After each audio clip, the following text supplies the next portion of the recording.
Hello बच्चों, तो आप सभी का हमारे इस यूट्यूब चैनल मिशन 2 पे आप लोगों का बहुत बहुत स्वागत है। तो बच्चों, मैं हूं कैप सर और आज हम क्लास 10th का सामाजिक विज्ञान का model paper weekly test model paper set 3 को करने जा रहे हैं। और ये जो मॉडल पेपर है आपके वीकली टेस्ट के लिए, आज के टेस्ट के लिए बहुत बहुत ज़्यादा इंपॉर्टेंट है। तो आप इस वीडियो को शुरू से लेकर अंत तक ज़रूर देखना और अपने सभी साथियों को शेयर ज़रूर कर देना। मेरे प्यारे बच्चों, से पहले हमने सामाजिक विज्ञान का मॉडल पेपर सेट 1 और सेट 2 अपलोड कर दिए हैं। यदि आप उसे नहीं देखे हैं तो इस वीडियो को देख लेने के बाद आप सेट 1 सेट 2 को ज़रूर से ज़रूर देख लेना। तो चलिए फिर वीडियो को शुरू करते हैं और इसके देखते हैं जितने भी महत्वपूर्ण सवाल दिए गए हैं इस मॉडल पेपर के, सभी को हम लोग एक एक करके देखते हैं। देखिए, इसका जो सबसे पहला क्वेश्चन है, इनमें से कौन सा शहर भारत की इलेक्ट्रॉनिक राजधानी कही जाती है। तो इनमें से कौन शहर को भारत की इलेक्ट्रॉनिक राजधानी कहा जाता है बच्चों? तो ये बेंगलोर को जो है बच्चों भारत की इलेक्ट्रॉनिक राजधानी कहा जाता है, याद रखिएगा। आगे देखते हैं नेक्स्ट सवाल हम लोग, निम्न में से कौन औद्योगिक क्रांति का कारण नहीं था। ठीक है, तो इसमें से अगर देखें तो धर्म सुधार आंदोलन जो है बच्चों, ये औद्योगिक क्रांति का कोई भी कारण नहीं था। ऑप्शन नंबर डी इसका सही हो जाएगा। आगे देखिए, सिल्क मार्ग एशिया से जुड़े थे। ठीक है, तो यूरोप भी और अफ्रीका भी जुड़ा हुआ था बच्चों एशिया के साथ, तो दोनों इसका राइट आंसर हो जाएगा ऑप्शन नंबर गा। आगे, भारत का पहला सूती वस्त्र मिल कहाँ स्थापित हुआ था? तो ये बंबई में हुआ था। कब हुआ था बच्चों? तो ये 1854 में हुआ था, याद रखिएगा। ठीक है, तो भारत में पहली सूती वस्त्र मिल जो स्थापित हुआ था ये बंबई में हुआ था। चलिए आगे देखते हैं नेक्स्ट सवाल हम लोग, प्रथम विश्व युद्ध के बाद यूरोप के घरेलू क्षेत्र की आमदनी में गिरावट आने के सही कारण बताएं। ठीक है, तो युद्ध की मार से लोगों ने काम पर जाना बंद कर दिया, मृत्यु की घोट के कारण सक्षम शारीरिक कार्य चल की संख्या में कमी, सरकार ने टैक्स लगा दिया, अपने घरों में पुनर्निर्माण में लोग व्यस्त रहने के काम पर नहीं जा सकते थे। तो ये सवाल आपको हम करवा दिए बच्चों, फटाक से आप लोग कमेंट करके बता दो कि इसका आंसर क्या होगा। ठीक है, चलिए आगे देखते हैं नेक्स्ट सवाल हम लोग, सूरत और हुगली बंदरगाह हाशिए पर चला गया था। ठीक है, तो कब गया था बच्चों? तो ये 18वीं शताब्दी में। कब गया था? 18वीं शताब्दी में। ऑप्शन नंबर गा इसका राइट हो जाएगा। चलिए आगे देखते हैं हम लोग, किसके आविष्कार से कपड़े की बुनाई की प्रक्रिया में मदद मिली जिससे उत्पादकता और प्रतिस्पर्धा में वृद्धि हुई? तो स्पेनिंग जेनी की आने से बच्चों, ये मशीन आने से कपड़े की बुनाई में क्या हुआ? प्रक्रिया में मदद मिला और उत्पादकता में बढ़ोतरी हुई और प्रतिस्पर्धा वृद्धि हुई।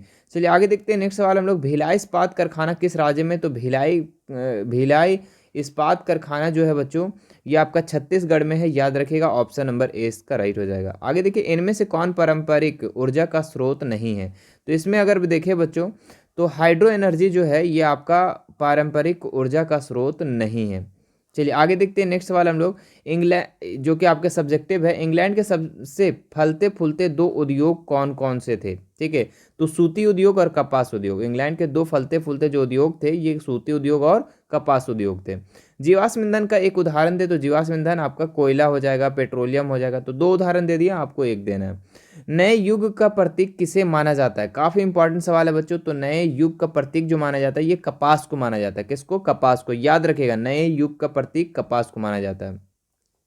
अगला सवाल है आपको बच्चों कि विनिर्माण क्या है? ठीक है, तो ये विनिर्माण क्या है बच्चों, आप लोगों को हम सेट 2 में बता चुके हैं। ठीक है, तो सेट 2 इस वीडियो को देख लेने के बाद आप सेट 2 को देख लेना। ठीक है, उसमें से लगभग 3-4 सवाल सब्जेक्टिव आपके बताया गया है जो कि काफ़ी इंपॉर्टेंट है। ठीक है, आगे देखिए, ब्रिटेन की महिला कामगारों ने स्पेनिंग जेनी मशीनों पर हमले किए। ठीक है, ये भी सवाल आप लोगों को सेट 1 में हम बता चुके हैं। ठीक है, तो सेट 1 के सब्जेक्टिव सवाल में आप उसे भी देख लेंगे और नोट कर लेंगे, क्योंकि ये क्वेश्चन आपके टेस्ट के लिए बहुत ही ज़्यादा इंपॉर्टेंट है। ठीक है, जो देखने बोल रहे हैं सेट 1 सेट 2 में उसे ज़रूर से ज़रूर देख लेना।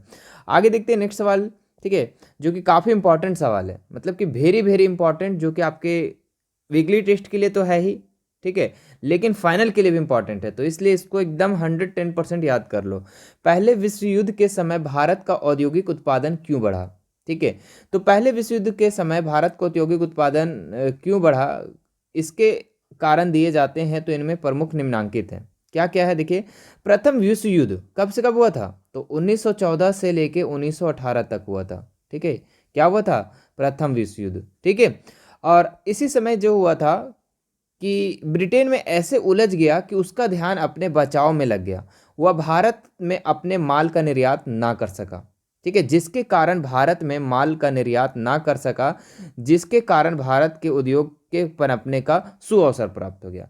मतलब कि भारत के उद्योगों को उत्पादन क्यों बढ़ा बच्चों? तो इसलिए बढ़ा चूंकि इस समय जब प्रथम विश्व युद्ध हो रहा था ना, तो ब्रिटेन जो है लड़ाई में उलझ गया। ठीक है, जब उलझ गया तो भारत में अपना माल निर्यात ना कर सका, मतलब कि भारत में वो माल भेजता था लेकिन नहीं भेज सका, जिसके कारण भारत जो है अपना माल निर्यात नहीं कर सका। ठीक है, जिसके कारण भारत उद्योग को पनपने का सुअवसर मिल गया। अब जो यहाँ पे भारत के छोटे मोटे उद्योग थे वो धीरे धीरे क्या हो गए, बढ़ने लगे। क्यों? क्योंकि बाहर से अब सामान नहीं आने लगा। ठीक है, तो ठीक है, आगे देखिए नेक्स्ट यहाँ पे का नंबर, इंग्लैंड के सब कारखाने निर्यात की विभिन्न चीजें बनाने की बजाय सैनिक सामग्री बनाने में लग गए। तो इंग्लैंड के जितने भी कारखाने वगैरह थे जो जरूरत के सामान थे, जो भारत को निर्यात करता था, ठीक है, वो चीज नहीं बना करके वो किस चीज को बनाने लगा, तो सैनिक सामग्री। ठीक है, जो सैनिक लोग वो यूज करने लगे, बंदूक वगैरह वो सबको बनाने लगे। इसलिए भारतीय उद्योग में रातों रात का एक विशाल देसी बाजार मिल गया।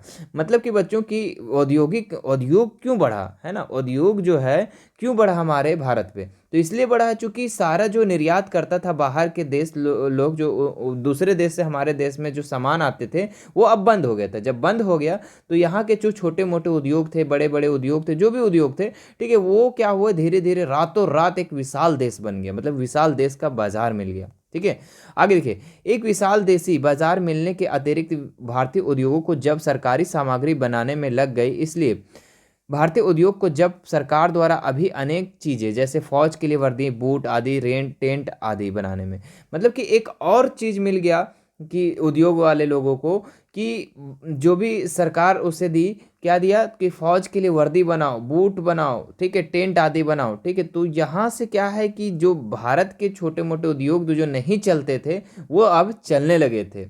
अगर पुराने कारखाने के साथ साथ बहुत सारे नए कारखाने खुल गए, मतलब पुराने जो कारखाना था उसके साथ साथ नया कारखाना भी खुल गया। क्यों? क्योंकि बाहर से सामान नहीं आ रहा था। अब क्या है कि जो भारत में बन रहा है वही भारत में बिक रहा है। ठीक है, उद्योगपति को ही नहीं वरन मजदूरों और कारीगरों को भी चांदी हो गया। मतलब कि सिर्फ उद्योगपतियों को ही नहीं, मतलब कि जो फैक्ट्री वगैरह में काम करवा रहे उनका नहीं, मजदूर लोग को भी, कारीगर लोग को भी चांदी लग गई, मतलब कि चार चांदनी लग गई। क्यों? क्योंकि उन लोग को भी रोजगार मिलना स्टार्ट हो गया। जब भारत में हमारा उद्योग वगैरह बढ़ने लगा तो रोजगार ऑटोमेटिक बढ़ेगा। उसके वेतन बढ़ गई और उसकी काया पलट गई। आगे देखिए, प्रथम विश्व युद्ध के ब्रिटिश सरकार को फंसा देखकर भारतीय नेताओं ने स्वदेशी अधिक अधिक बल दिया। स्वदेशी का मतलब कि बच्चों, भारतीय नेता लोग बोला कि अपने घर की चीजों को उपयोग करो, मतलब कि अपने भारत में जो चीज उत्पादन हो रहा है उसी चीज को उपयोग करो, ना कि दूसरा। जैसे कि अबर हुआ था ना कि हम लोग चीन की चीजों को यूज नहीं कर रहे थे, हम लोग भारतीय है ना, भारत चीज के चीजों को यूज कर रहे थे। अभी भी भारत सरकार हमारा बोलता है कि आप अगर दिवाली आता है तो आप मिट्टी के दिए जलाओ, ना कि सीरीज लाइट जलाओ, क्योंकि आप स्वदेशी अपनाओ। ठीक है, तो भारतीय उद्योगों के लिए सोने का सुहागा होने वाली बात हो गई। इस प्रकार प्रत्यक्ष या अप्रत्यक्ष रूप से प्रथम विश्व युद्ध भारतीय उद्योगों के लिए वरदान सिद्ध हुआ। मतलब कि प्रथम विश्व युद्ध हुआ तो उद्योग के लिए एक वरदान भी मिल गया यहाँ पे। ठीक है, वरदान सिद्ध हो गया, मतलब कि उद्योगपतियों को, उद्योगों को, मजदूरों को एकदम चार चांदी लग गए, है ना। चलिए आगे देखते हैं नेक्स्ट सवाल हम लोग, भारत में सौर ऊर्जा भविष्य उज्जवल क्यों है ऐसा क्यों? ठीक है, उज्जवल है ऐसा क्यों? ठीक है, तो भारत में सौर ऊर्जा मतलब सूरज से जो ऊर्जा हम लोग एनर्जी बनाते हैं, ठीक है, विद्युत उत्पादन करते हैं, तो वो उज्जवल है। ठीक है, ऐसा क्यों? ठीक है, तो इसको भी आपको हम सेट 2 में बता चुके हैं। ठीक है, पूरा पैराग्राफ लिखा हुआ, आप उसे अच्छे से याद कर लेंगे। वेरी वेरी इंपॉर्टेंट क्वेश्चन है मेरे प्यारे बच्चों। ठीक है, चलिए आगे देखते हैं हम लोग कुछ एक्स्ट्रा प्रैक्टिस क्वेश्चन। क्या इनमें से किस खनिज का प्रयोग लोहे के निष्कर्षण में किया जाता है? तो हेमेटाइट। किसका? हेमेटाइट इसका राइट आंसर हो जाएगा। आगे देखते हैं हम लोग, इनमें से कौन सा भारत में कोयला उत्पादन का अग्रणी है? तो इसमें अगर हम लोग देखें तो छत्तीसगढ़ जो है बच्चों कोयला उत्पादन में अग्रणी है, मतलब सबसे आगे है। अगर भारत का अधिकांश स्टील संयंत्र कहाँ अवस्थित है? तो ये है आपका छोटा नागपुर पठार में। कहाँ पे? छोटा नागपुर पठार में, ऑप्शन नंबर ग। विनिर्माण उद्योग को किस श्रेणी में रखा गया है? तो इसे द्वितीयक श्रेणी में रखा गया है, द्वितीयक क्षेत्रक में रखा गया है विनिर्माण को। चलिए आगे देखते हैं नेक्स्ट सवाल हम लोग, झारखंड में स्थित कोडरमा में निम्न में से किस खनिज का अग्रणी उत्पादक है? तो ये अबरक का जो है बच्चों, ये आपका झारखंड में अग्रणी उत्पादक है, मतलब सबसे ज्यादा वहां पे पाया जाता है अभ्रक। आगे देखते हैं नेक्स्ट सवाल हम लोग, इनमें से कौन सा कारक लौह इस्पात उद्योग की स्थापना के लिए आवश्यक नहीं है? ठीक है, तो कौन सा नहीं है? तो अपशिष्ट के निपटान हेतु जल निकाय, तो ऑप्शन नंबर घ इसका राइट हो जाएगा। चलिए आगे देखते हैं हम लोग, किस रेशे को गोल्डन फाइबर के रूप में भी जाना जाता है, तो जूट को गोल्डन फाइबर के भी नाम से जानते हैं बच्चों, तो याद रखिएगा जूट को गोल्डन फाइबर के नाम से जानते हैं। तो ये था मेरे प्यारे बच्चों आज का सेट 3।